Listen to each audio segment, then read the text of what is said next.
right, well, welcome back, friends, to the MSM Leaders Podcast. This week, we're going to continue one of our episodes in the Why series. And the Why series, not like the number or the letter Y, obviously, the word right, Why, like but why. right. But the Why series is just why do we do what we do? Why are we doing the events that we do? Mm-hmm. And we get to kind of dive deep into conversation on each of these. Plus, it's a great opportunity to get to know some of our pastors in the network. So with me today to talk about Kids Convention, which we're going to get to in a little bit, is Pastor Blake Bigart. And so, Pastor Blake, introduce yourself to us. Some people probably know you, but give us a bit of the history, the walkthrough. Where'd you come from? Where'd you go? Cotton Eye Joe, everything in between, like the whole 9 yards. So, talk to us. Definitely. Yeah. Like you said, I'm Pastor Blake, and I'm at Big Fork Chapel in Big Fork, Montana. There you go. And I'm the family life pastor there, so I'm doing kids and a little bit of youth. And very nice. I'm actually the family life pastor, so anything really having to do with families, which kind of opens it up to a lot of things, which is super fun. I'm originally from South Dakota. I went to Trinity Bible College, graduated from there, and that's where I met my husband, Zach. And we got married a little under 2 years ago, and well, depending on when this comes out, I guess. When's your anniversary? June 24th. Yeah, and at time of recording, it's like late April, early May almost. So here we go. We're getting pretty close. That's so cool. Yeah. That's exciting. So. Well, that's cool. So you're doing youth and kids, family life, the whole thing. Yep. And you've been in the state now how long? How long have you been in Big Fork? I'm coming up on 3 years in June. Dang, June. that's super cool. How you feeling about it? Excited. Yeah, it's cool. It feels, sometimes I'm like, wow, it's gone so fast. And sometimes I'm like, oh, I just can't imagine being anywhere else. So Sure. Yeah. Well, that's good. Well, so this is Pastor Blake. I'm obviously Joe Epley, our student ministries director. But today, we've kind of been taking an episode or a couple episodes on each of these different events, right? And so we want people to know not just, what are the practical parts of an event, but really what is it that is the heartbeat of each event? Why are we doing what we're doing, and how can we be a part of it? Because as you know, again, you did not grow up in Montana, and honestly, if I remember, I have not even grown up really in the Assemblies of God. Kind of came to that in college and after, right. And so if you're to move to this state, I imagine, and maybe share a little bit of your experience, how was it to break into the Montana family? Right. How'd that go for you? Right. There were so many things that I had no context of how we do it here in Montana. And so I would have to ask questions, or I'd be like, okay, I'm calling someone. Someone's got to tell me. It was just kind of learning as I went. I went to camp only a few weeks really after, like a month after I got to the biggest state. event of the year. Right. I took kids to camp, and I had thankfully been to a Montana camp one other time as an intern, but really it was intimidating to be the lead person all of a sudden. Yeah. And just kind of each event I had to learn what it was like. And a lot of them I had never attended any of them as a student before. And so, I didn't have that experience. So it was just learning a little at a time what it was like to be a part of the Montana Ministry Network. Yeah, and so obviously, again, you'd almost be like the target demographic for this. Is like, number one, it's great for all of us if we've been here a long time to refresh ourselves. Like, why do we do what we do? Right. Always a great health check, But also, if you've just moved here, we want you to know that there are people and ways to have this be a little more accessible. Yeah. And so let's talk about Kids Convention today, right? So this is an event that has actually kind of this wild up and down history, and it even stretches back beyond my memory because I was primarily in youth ministry. But I remember back a couple student ministries directors ago, we had this event called Kids Con, and it would happen for like a year or 2 years, and it would just kind of disappear, right? And then it would kind of resurge a little bit and then disappear. And so it's kind of had this up and down history. But first, let's just kind of walk through what the event is. So tell us practical parameters in its current format. What are we talking about here? What's the kind of time commitment? What's the structure of the event? Just give us an idea of what we're talking about. Yeah. So KidsCon's a really short event. It's the shortest event we do, basically. It's one night. It's for kids in grades 2nd grade through 5th grade.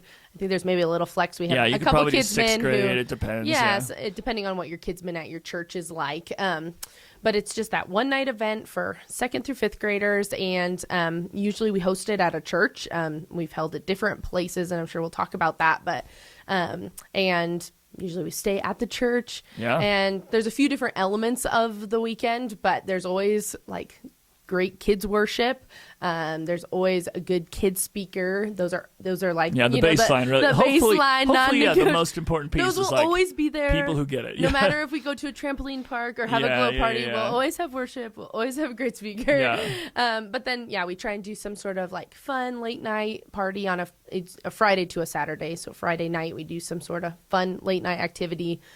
Like I said, we've done a trampoline park, we've done glow nights, something fun and hopefully kind of like a high impact activity. And then they spend the night at the church, and then we wake up on Saturday and have a service in the morning, a fun lunchtime, usually we did inflatables or something. Yeah, something like that. And then one more service, and then you hit the road home. Yeah. So it's we're super talking short. Like registration and first service, we're talking like Friday night, like 6, 7 o'clock. And then by 2 o'clock, 3 o'clock the next day, you're out of there. Yeah, you're rolling home. Yeah, super Which short. is, under 24 hours. Which is great for a lot of reasons that we'll get into. Practically speaking, our current format of the event, in its most recent history, kind of when I got to jump in, it was really cool because the kids conference or kids convention kind of came out of Helena First and now Echo Church, right? And for a while there, it was in the heart of the leadership to say, hey, let's do this kids convention because it served their church well. Right. And they kind of invited us into it. It's really fun when a local church is like, hey, we want to really contribute this, and the network can kind of piggyback on that. Yeah. And so for several years, we hosted it in Helena. It was one event for the state. Yeah. That was your first year. That was my first year. Yeah. And really phenomenal event, well run, and it's a huge credit to the team there for kind of getting it back off the ground. Had a lot of these same elements. And then, things change, and so you kind of shift where you're hosting things. And so we decided to test out this model that we're currently using at time of recording, which is to do kind of like an East and West event. Yep. And speaking for the East side, we hosted in Billings. It makes a lot of sense for just kind of the general swath of this side of the state to say, hey, the farther east you go, Billings is the next logical hub, and then you've kind of got the area from Bozeman, maybe Butte, maybe Helena that could head this way. And so on the east side, it's nice. It's where our network office is, so I've started to head that one up. Right. But then on the west side, the first year we did it split was 2 years ago, and I know that you headed it up, and then you kind of got to be on the team to head it up again. And so, how's it been going on the west side? Give us a little history there. So we saw that the event being hosted in Billings was really great for the east side, but for a less than 24-hour it's like event, 7 hours of driving it was each way. Yeah, for us, it was 7 hours each way, and my parents didn't want to send kids that far for their first overnight event. Right. I didn't particularly want to be in the car with second through fifth graders for that I don't long. understand I would that. do it. I don't get it. I would. I'm just kidding. But like, okay, maybe I get it a night, little bit. Okay. Yeah, right. If it was camp, I would do it. But one night we decided that wasn't going to work for us. The timing was just hard. And so, 2 years ago, we chose to do it at CLC in Missoula. And so we hosted it there, which worked super well. And so we ended up having, I think 4 churches that year attended, and it was better attended than we expected. Actually, we weren't sure what that was going to be like. Yeah, you're kind of launching out. You're like, what's going to happen? And we really kind of decided to do it last minute, and but it came together really, really well. And all the churches who attended just said this was so key that it was on our side of the state, and that we could bring our kids to this, and really felt like it made an impact and it was worth doing. And so and we'd talked about it and decided this worked well for this year. Up. Let's try it again. And so this past year we held it in Whitefish, and Christina Madsen and I headed it up. Yeah. And it went really well. And once again, it's a fun event. Once again, we had about 4 churches. Yeah. And it went well, and all the churches who attended were like, yep, this was great. This is what we needed. So and so this event is, just for the FYI piece of it, it's usually something that takes place in the spring sometime. Yep. It's usually a cheaper event. So if you are trying to introduce your church to the concept of hey, what does it look like to travel for events, or what's an easy way to break in, it's usually, again, on the cheaper side. We try and keep costs low, do food in-house, stay somewhere, on the floor instead of just grabbing hotels, and all these things. But practical stuff aside, so that's kind of a good scope of saying, hey, here's what the event is. Here's kind of where it's been hosted. I anticipate if we keep this format, we'll probably stay in Billings. But obviously on the west side, just looking at facilities, it could rotate in that corridor, But But let's kind of move on to the heartbeat of it. When we gave an overview of this Why series, the episode we had Pat Lanoy on there, and him and I were talking about it, and just like what are some things that big events like this can provide that bless and benefit the local church? What's something that happens at this event that we can't get out of it otherwise? And so from the local kind of kids pastor perspective, give us your take on like why does this event matter for your kids ministry? Yeah. So there's like really like practically, I guess my practical answer is like I love that my kids' first night away from home isn't committing to 4 nights at camp. I love that my second graders maybe who are going to potentially go to camp in the summer get this 1 night away from home, but it's really not that far from home, and it's just 1 night, and so they can kind of commit to being it's not like there. as scary, right? And sometimes you get them to camp, and they're like, "I just want my mom," and it's day 2, and you're like, "We have 3 more nights," or whatever. I will say I was like so unprepared for that. Like coming from a predominantly youth ministry background, like there's obviously a whole host of issues that happen at teen camps that are different, but like coming into like this kids camp setting, like. By night 1, night 2, night 3, hour 1, hour 2, hour, like kids are like, I want to go home, and I'm like, oh my gosh, like I just don't. And then there's like 15 of them, and you're like, oh my gosh, like but obviously this is a soft launch. If I'm a parent who's like, oh my gosh, my kid's first all-nighter or overnight for 5 days when they're 9 years old, it's like, man, that's a lot. But instead, it's like 1 night. Can they do it for 1 night? Yeah. And most of them can. And the truth is, almost every year I bring a kid who's never even had a sleepover somewhere else. Wow, and so like it might be their very first night that they're spending away from home, and I love that it's for 1 night instead of 4. So, exactly. So that's great. So that's my like super practical answer. Sure. Good intro to camp. My like spiritual answer is like I think that events like this just provide something that is really special. Our kids are getting to see other kids worshiping, and maybe their church does it a little different, and so they're starting to see just this variety in worship. I think that's special. They're at an event that's curated just for them to connect with God, and that's pretty special. And we do that a lot in youth ministry. Like my youth kids get to go to camp, and they go to youth conference, and they go to winter retreat. They travel. Like they're okay with Fine Arts Festival, winter retreat, camp, conference. So many like, of those they'll things. Just go. Yes, and so it's special to me that we put so much time and effort into kind of curating this one weekend that's just for our kids, and it's really special. And it tends, for me at least, and actually for all of the churches who brought kids to this, our groups were small enough that we got some really cool discipleship. And in fact, our schedule this year, we built it so that kids pastors had kind of some small group time with their group and got to have those conversations with them that were just, it was really neat. It was really special. And so I loved having that.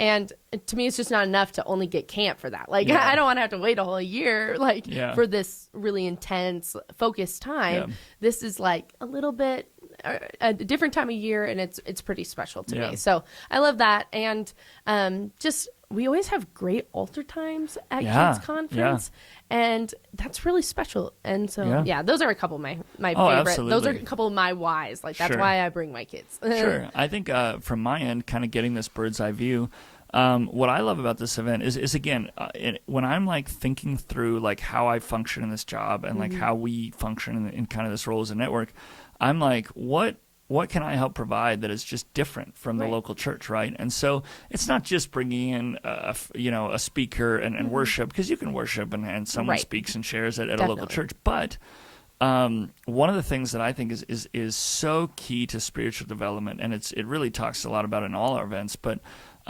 when we remove someone from their normal place, normal rhythm, normal schedule, just for like a day, like you're giving them a chance to be disrupted so that God can speak, right? Yeah. You're beginning to teach them also the format of kind of places that God can speak, kind of these altar building moments, right? And so, and obviously, again, coming from an outsider to kids ministry, my general understanding of kids ministry is still this kind of like you're playing this long game of line on line, teaching on teaching, and a lot of the fruit of kids ministry is just this very measured, often curriculum driven, often just step by step by step in the right direction. It's very linear. And these events come along to serve as kind of these emotional touch points, these different energies, something that is disruptive, altar-driven, presence of God-driven, and you're just supplementing. You're just saying, hey, you guys are doing the hard work of line on line on line all year. Come to an event where you're emphasizing something different in a very tangible way, a different arm of growth, you know? And so, and also, something we try and build in is this sense of camaraderie with leaders. And my heartbeat is always like, how are the pastors doing? How are the leaders doing? And so we intentionally leave these opportunities to either develop as leaders or we try and create space for leaders just to be in the same place. Kids ministry is also tough because you don't leave town as often. So like you're not creating these you don't get as many opportunities to network with these other kids pastors. And so it's really cool to be able to say, hey, I got to leave town. I got to go connect. I got to see people doing the same job, facing the same pressures. And so it's a touch point. And who knows, by who knows, I should say I know that like there have been conversations that have come out of these weekends where somebody goes, man, it was really great for Kids Pastor A to talk to Kids Pastor B, to foster a friendship and to encourage one another throughout the rest of the year. And so let's do this. Let's end this podcast by talking about some of the stories, right? Yeah. And so, because it's a personal touch, it usually involves our own nonsense. And so whether it's a funny and spiritual, one of each, or just either lane, like just share with us some stories of like KidsCon, you know, and obviously names redacted. Okay, we're not going to tell you about Timmy and all his issues, you know, but Timmy, if you're out there, I'm sorry. But, you know, but we're not going to tell you about all those things, but just share with us some stories about your experiences at KidsCon so far. Yeah. I like that you brought up the touch points for leaders. I have totally seen that on our side of the state. It's like those leaders who come to KidsCon, we've fostered a relationship that we really didn't have before. Even though we saw each other at camps, it's a long time between camps. It's also like a stressful place. Right, like, it is. It's hard. I thought it was hard with teenagers, but then like you talk about kids, and I was like, wait, these guys have to be supervised all the time, all the time. Like they can't do it. You don't get to just walk off and talk to an adult for a while. Really, too much of the time. So that's been really great. I've been able to connect with some leaders who I hadn't before, and so we'll grab coffee or we chat, and I really would say that KidsCon was the place where those connections really happened for us. So that's been super cool. But as far as stories of students go, back to what you asked me. My favorite, I have one girl who's come with us, I think, the last 2 years. For sure. And she doesn't usually come to church, and she doesn't come to camp. KidsCon is like really my one connection. I see her sometimes throughout the year. You know, maybe she comes for Christmas or something like that. I suppose I didn't even think about that. There's probably kids who just because of their life, their family structure, they're never going to come to camp. Right. No. And so they're not going to get those powerful moments. Like, whoa, that's crazy. Yeah. And so she comes with us to Kids Conference. Her grandma sends her. And the last year, she really just was, you know, a little closed off, like worship was happening. She was not really there for it. But as, you know, the services progressed by the third service, she was, you know, the one up front jumping around and excited and worshiping. And that was just super cool to watch. And the super cool thing for me was like her grandma was back home praying that she was going to encounter Christ that weekend. And then she came with us again this year. And once again, her grandma was like, I'm just praying that she's going to have an encounter with Christ. And once again, she's up there worshiping and she's up there praising. And she went up at altar times and wanted prayed with. And to me, it was just so special that I got to be a part of that, and she got to come with us. And she probably will never be able to come to camp with us. Man. Like, just family circumstances just make it so she probably can't. But for 24 hours in the middle, like on a weekend, she can come. And so that's pretty special, and I like that. That's probably like one of my favorite. As a kid's pastor, that's one of my favorites, just because it's my kid, you know, one of my kids, and I saw the impact it made. So super cool. I think my favorite impact is I'll start. I mean, generally speaking, again, I get to see the whole picture, you know, and there was definite moments where like kids are coming up for prayer, for salvation, for kind of these opportunities to talk about the Holy Spirit and interact in a different way. But this year it was wild because my daughter was there, and there's certain student ministries rules with my job where my kids do not they defy the age bracket just by default. Because like I'm there and my wife's there, and like they have to come. Like I just can't. So they get to come to events early, and so she's only she's still 6 years old. She's in kindergarten, and she answered an altar call and like went and got prayed for. Yeah. From my sister-in-law, who currently serves as the kids pastor in Baker, and like I was on stage like leading worship, and I was just like, oh, there's like my daughter receiving from Jesus in an environment that just because it was offered, just because it existed, just because we chose to disrupt the normal schedule, she's in a place and goes, hey, I have a moment of clarity. I want to respond. I want to hear from God. And since then.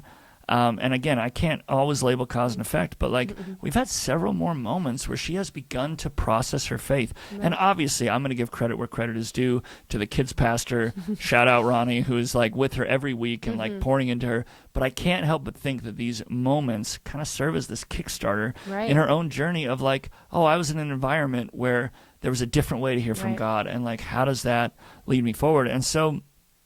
Man, it just means the world to me. I mean, that's obviously so personal. Yeah. But I think that story's repeated for a lot of kids. Yeah. And so, last question: do you think that there's any ridiculous stories that you have of like moments? I'll lead out on one. Okay, great. We did this like glow party this last one, which you guys did as well. Yeah. And I just really loved it because like I think what we underestimate sometimes is like kids need a chance to build just fun memories. I mean, this is a truth of growing up. Is like you're not just coming to camp or convention or any of these things because something happened there, but you also get to attach it with these just kind of fun, ridiculous things. And so at one point, our dear speaker, Malachi Dirks, aka youth pastor in Whitefish, we were in the gym and he had found this like giant, almost like what looked like a pole, and he had just like strung it with glow sticks, and he's like marching around as like the war leader of glow sticks, and you're just like having kids flock to that and have fun with that, and like the scene was chaos. There was kids who like we offered temporary face tattoos, or we had just tattoos, not even face tattoos. I shouldn't say that. Like we're not giving kids face tattoos. Okay, for the record, send your kids to this event. It's fun. But we had these temporary tattoos, right? Like the fun kind that kids are just going to get into and love. And like some kids, I swear, put on like 50 of them, and I think they're just like everywhere. And I was like, I promise we didn't like tat your kids up at this event. But like. For as silly as it sounds, like they're staying up late, they're having fun, they're kind of getting to go, oh, remember that time we were all in the gym and had all the glow sticks going on? And like it just, I remember standing in that moment just thinking like, what great memories, what great moments that like, if nothing else, that kid's going to go, I remember the fun I had, and I'm going to bring someone back to it.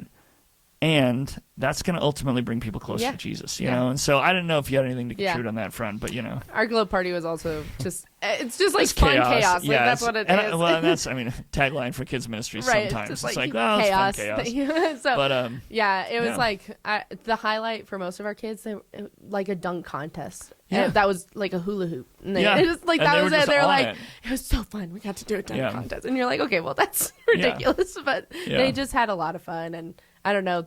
We sold these like little flying the stuffed animals. Pigs. They were so great. And the kids just were running around. But one of my favorite, this isn't a funny story, but that's it was okay. a I'll cute take story. it. There was a little girl and she was like wandering around because she lost her stuffed pig. And she's like, I just don't know where it went. And this little boy ran up with one and was like, here, you can have this. And it was just like, she was like, are you sure? And he's like, yeah, you can do it. And it was just like, it was so sweet and innocent and just like, you can have it. And I mean, these were like gold. They were like spending all their money on stuffed pigs. And he just was like, no, I'll give it to you. And super sweet. So it's just fun. You put 100 kids in a building and you're just going to have a lot of fun. And so hopefully some of this stuff makes you think. Ultimately, no matter what, we're going to have all these events in the world, and we just want to provide stuff that the local church can benefit from. And so this is one avenue to do that. If it fits your church, great. Definitely. Take advantage of it. Be a part of it. We would love that. Yeah. If it doesn't, we understand. Right. But we just want to put this out there to say, hey, there's reasons and purposes. There's good things that God can accomplish. Right. And so, I don't know, Pastor Blake, thank you for taking the time. Like, this has been a fun conversation. Yeah, super appreciate it.